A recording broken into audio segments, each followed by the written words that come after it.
हम अपना भुगतान लेके रहेंगे। मैं पूछता हूँ, इस देश में तिरंगा लहरता क्यों है? कॉन्स्टिट्यूशनल लॉ है हमारा, क्यों है? तो फिर एक देश उससे बेहतर तो गुलाम हो जाना चाहिए था। नमस्कार, आप देख रहे हैं सीएमपी न्यूज़ झारखंड और इस वक्त मैं मौजूद हूँ मिलन पैलेस के पास, जहाँ पे सहारा का ऑफिस भी है। जैसा कि हमने पहले भी आपको बताया था कि यहाँ 15 नवंबर से सहारा के एजेंट और कार्यकर्ताओं का धरना प्रदर्शन चल रहा है और पटना से इनके लीगल जो एडवोकेट हैं वो आए हुए हैं और आते के साथ मालूम हमें चला कि ये थाने गए थे। तो क्या कुछ बातें थाने में हुई है, क्या लीगल एडवाइज़र ने क्या एडवाइस दिया है, सारी बातें हम लोग करने वाले हैं। क्या नाम हुआ सर आपका? मैं अनिल सिंह एडवोकेट, संयुक्त ऑल इंडिया जन आंदोलन। मालूम चला कि आप पटना से आए हैं और आते के साथ आपको थाने जाना पड़ा। क्या कुछ बातें हुई थाने में? जी, मसला ये है कि सहारा इंडिया आज किसी भी इन्वेस्टरों को पेमेंट दे नहीं रही है। और रही बात मेरी, तो मैं अपना परिचय दे दूं कि मैं अनिल सिंह एडवोकेट, संयुक्त ऑल इंडिया जन आंदोलन संघर्ष न्याय मोर्चा, आपका पार्टी का लीगल सेल में लीगल एडवाइज़र और पार्टी प्रवक्ता। तो ये मामला काफ़ी अभी कई सालों से दिनों दिन बुरी हालत की ओर जाता जा रहा है। इन्वेस्टरों को पेमेंट मैनेजमेंट दे नहीं रही है और सिर्फ गुमराह कर रही है। तो इस सिलसिले में हम बोकारो गए थे। बोकारो से हुआ कि यहाँ का मैनेजमेंट को सुन नहीं रहा है और थाना इनको ठीक से कोऑपरेट नहीं कर रही है। तो संबंधित मामलों में मैं यहाँ आया तो हमने देखा कि यहाँ काफ़ी दिनों से लोग दिन रात यहाँ जमे हुए हैं, अपने सारे घर परिवार, छोटे बच्चों को छोड़ करके, अपनी सारे रोजी रोटी को छोड़ करके। जब यहाँ आए तो शायद किसी ने कोई खबर दिया कि भाई कुछ लोग बाहर से लोग आए हैं, और तो ये लोग जब आए तो थाने प्रभारी आए तो बोले कि भाई आप कौन है, क्या है? तो हमने परिचय दिया कि हमने कहा कि मैं पेशे से वकील हूँ और ऑर्गेनाइजेशन का मैं पार्टी स्पीकर हूँ और लीगल एडवाइज़र हूँ। तो उनसे काफ़ी कम से कम मैं बताऊँ कि आधे से पौन घंटा से ऊपर काफ़ी कुछ नरम गरम बात हुई। वो बराबर अड़ते रहे, कानून का गलत इस्तेमाल, वो उसका फ़ायदा उठाना चाहते थे। जो यहाँ सब इंस्पेक्टर आए हुए थे मोबाइल वाले, उनका फ़ोटो भी मेरे पास है, वो भी मैं आपको भेज दूंगा पर्सनल व्हाट्सएप पे, जो भी है वीडियो। और उनसे काफ़ी बात हुई तो वो बराबर एक चीज़ पड़े रहे कि आपको परमिशन नहीं है जैसे कि धरना प्रदर्शन करने के लिए। धरना प्रदर्शन कहीं और ऑथराइज होता है।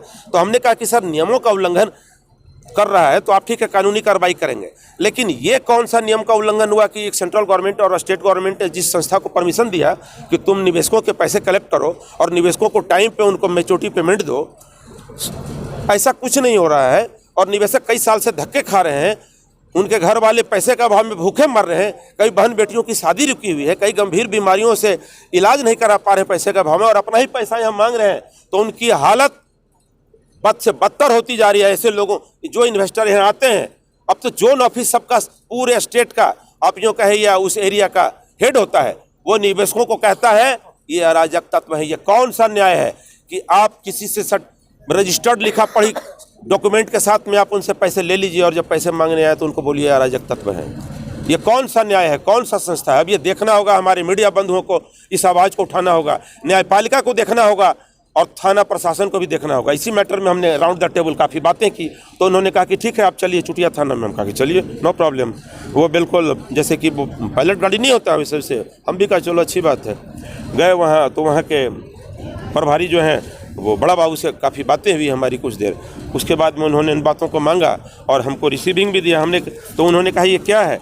तो हमने कहा कि सर ये सब पेमेंट से रिगार्डिंग, और कुछ लोग आपके पास पहले भी आ चुके हैं, इसका भी पर्सनल मेरे पास हमने फ़ोटो जो खींचा हुआ, इसकी मैं PDF बिल्कुल आप दूंगा। ये कैमरे के सामने ऑन रिकॉर्ड है, ऑन द स्पॉट जब आप रिपोर्टिंग कर रहे हैं। तो हमने कहा कि ये जोनल प्रभारी के ऊपर में केस है और सभी इन पदाधिकारियों पर इनको दर्ज किया जाए कि ये निवेशकों का पैसा गबन कर रहे हैं, नहीं पेमेंट दे रहे हैं, अतः इन पर कानूनी कार्रवाई की जाए। तो उन्होंने कहा अच्छा ठीक है, इसको संज्ञान में रखता हूँ। कहा कि नो, संज्ञान में नहीं, संज्ञान में तब माना जाएगा जब हमको रिसीविंग दीजिएगा। बेशक इसकी ये जो है पेपर FIR में तब्दील होगी, इस पर केस नंबर दर्ज होगा और एक्शन होगा, ये बात अलग है। तो हमने कहा कि सर आपसे 2-3 दिन पहले कुछ और भी निवेशक आए थे, वो बंडल आपके टेबल पर मैं देख रहा हूँ। ये ऐसे निवेशक हैं जो पॉलिसी होल्डर हैं, इनका डेट पार कर गया है। तो सर भारत का कौन सा न्याय और कौन सा न्यायालय और कौन सा थाना कोर्ट कचहरी कहता है कि एक रजिस्टर्ड संस्था के इन्वेस्टर का अगर टाइम पे पेमेंट नहीं हो रहा है तो उनका केस दर्ज नहीं किया जा रहा है? बताइए सर, इसको तुरंत देर एक्सेप्ट किया जाए, और नहीं तो फिर हम जैसे वकील वही करेंगे, कोर्ट में जाएंगे, सारे मैटर को उठाएंगे और अब बेमतलब आप जैसे कोर्ट के लपेटे में आएंगे कि थाना ने FIR क्यों नहीं दर्ज किया। तो बोले बिल्कुल हम इसको बहुत जल्द एक्सेप्ट करेंगे। और रहा बात यहाँ हड़ताल के बारे में, तो उन्होंने कहा कि देखिए हड़ताल वाली जो जगह है आपको वहाँ जाना चाहिए, लेकिन हम आपको 1-2 दिन की मोहलत देते हैं, आप वहाँ शिफ्ट होने की आपकी सारी जो कि प्रोसीडिंग करते हैं, प्रोसेस करते हैं, बेहतर होगा कि आपको लोग 1-2 दिन में वहाँ शिफ्ट कर जाएं। और यहाँ समस्या ये है कि जो हमारे जो पुरुष साथी हैं, अगर उनको मल मूत्र त्याग करने की जरूरत हो जाए शौचालय में, तो वो तो कहीं यहाँ वहाँ जो है सो कि वो कचड़े के ढेर पे निबट लेते हैं और शर्मिंदगी के साथ नज़र नीचे किए हुए।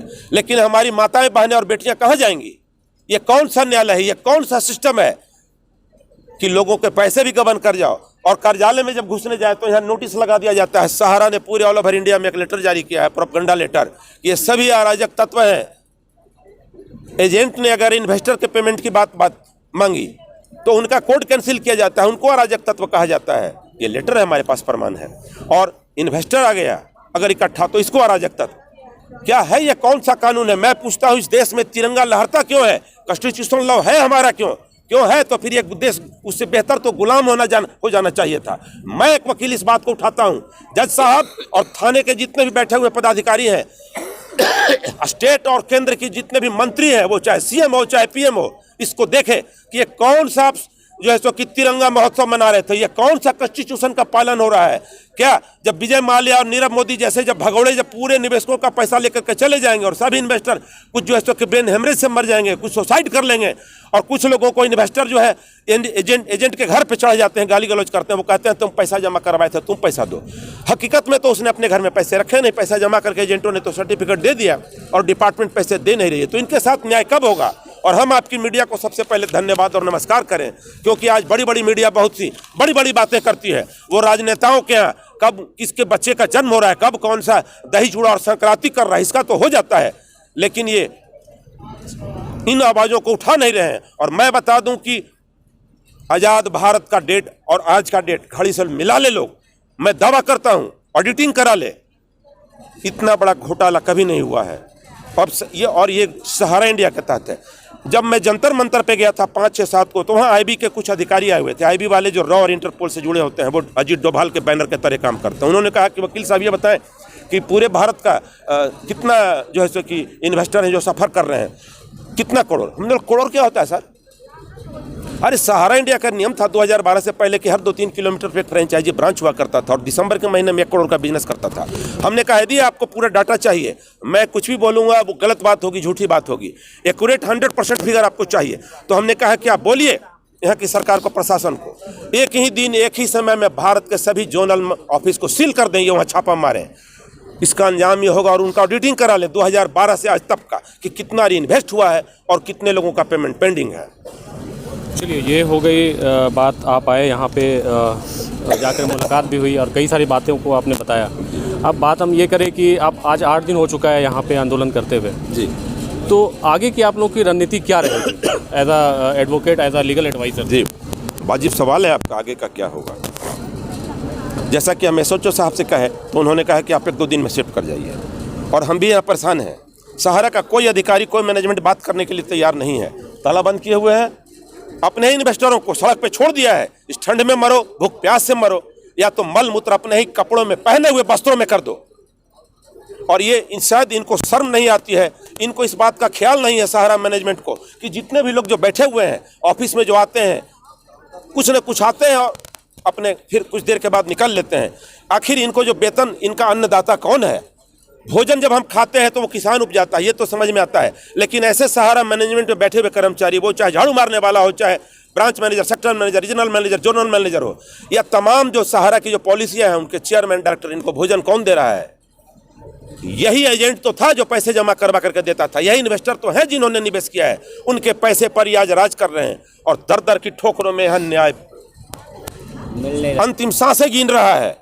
ये दारोगा नहीं, ऑलरेडी हम लोग एसडीओ के पास जा रहे हैं। ये हमारा खुद का डिसीजन है, हमारा खुद का डिसीजन है कि यहाँ हम अपना आवाज़ को बुलंद नहीं कर पा रहे हैं, एक गली में आके बैठे हुए हैं।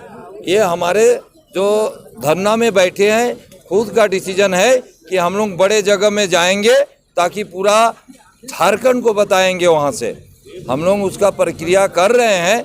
जैसे ही हम लोग वहाँ से परमिशन ले लेंगे, ये सहारा या प्रबंधन के दबाव से नहीं, ये हम लोग थाना, हम लोग को फ़ोन किए थे, पहले भी बोले थे कि हम जाएंगे, अपना खुद का डिसीजन है, हम लोग बड़े जगह में जा रहे हैं, ये हम लोग दबाव से नहीं जा रहे हैं, हम लोगों का चल रहा है। जैसे ही हम लोग जाएंगे हम लोग धरना स्थल में जाके बैठ जाएंगे। और एक चीज़ और बता देना चाहते हैं, हमारे देश के बारे में बोलना चाहते हैं। जब कोरोना आने लगा था तब देश सतर्क नहीं हुआ था, जब कोरोना आ गया, जब लाखों व्यक्ति मर गया, तब हमारे देश का सरकार भी जागा और उसके बाद जो किया, आज हम वही चेतावनी देते हैं। अगर ये जो कोरोना से बड़ा त्रासदी है, कोरोना में जितने व्यक्ति का डेथ नहीं हुआ है उससे 3 गुना व्यक्ति का डेथ होते जाएगा अगर देश का सरकार संभल न जाए। कारण ये गृह युद्ध का रूप लेने जा रहा है, जमाकर्ता और कार्यकर्ता इस सब में।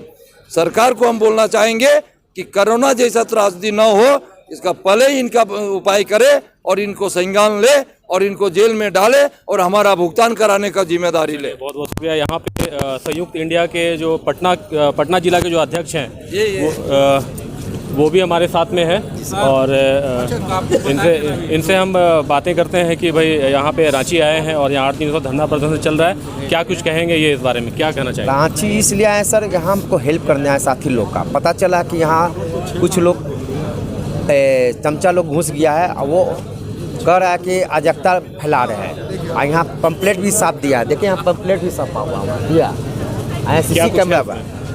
वो लोग कह रहे हैं कि यहाँ अराजकता लोग घुस गया है, यहाँ गाली गलौज कर रहा है और मारपीट करता है और उल्टा पुल्टा बोलते हैं। हम लोग वो सब अनुशासन में काम कर रहे हैं। जिस तरह गांधी जी देश को आज़ाद किए वो तरह हम लोग काम कर रहे हैं। उसी तरह हम लोग कुछ बोलना चाह रहे हैं, मतलब इस आंदोलन को आप सपोर्ट कर रहे हैं? हाँ, सपोर्ट करने आए सर।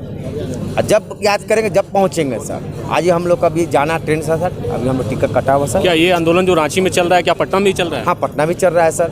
अभी मेरे साथी लोग वहाँ आंदोलन कर, अभी बोकारो में हो रहा है, बोकारो में से होकर आ रहे हैं। अभी पटना भी अभी हम लोग साथी से बात करेंगे, सबको कोर कमेटी की बात होगा और अब इससे भव्य आंदोलन होगा सर, जो आपको देखने को मिलेगा सर। वहाँ भी आप देखिएगा, वहाँ जिस हिसाब से हम लोग नेता प्रेता से बात कर रहे हैं, लेटर बना रहे हैं सर, और वहाँ श्योर नेता लाएंगे। आप लोग मंत्री तक आएंगे, विधायक तक आएंगे, सब आएंगे।